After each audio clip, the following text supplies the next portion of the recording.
shopping waa ka dhamaad adigna shopping oo soo sameysay saain ma ku wada joognaa aniga naagna shopping allah nina shaah ma fahamtay xabiibti maanta ku fikiraa inaan carfoon cosmetics ku geeyo oo shopping waalan ku soo sameeyo hore soo diyaari orod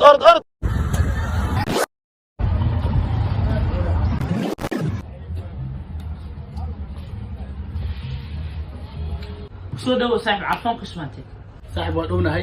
maanta dumashidaada carfoon ku geynaa soo dhayn fahamtay shopping waalan iyaga soo dhis gabadha saaxiib si u shidanta aan u shideena halka cabsan hay xabiibti ma qanacsantahay ها حبيبي aad u qanacsanahay meel carfoon ah degdegna ma keen kartid balan way taas gabdhaha diriska iskaga sheegna hadii kale waa ka dhamaysanayaan What the hell are you talking about? Get my pretty name out of your mouth. We are not the same with or without.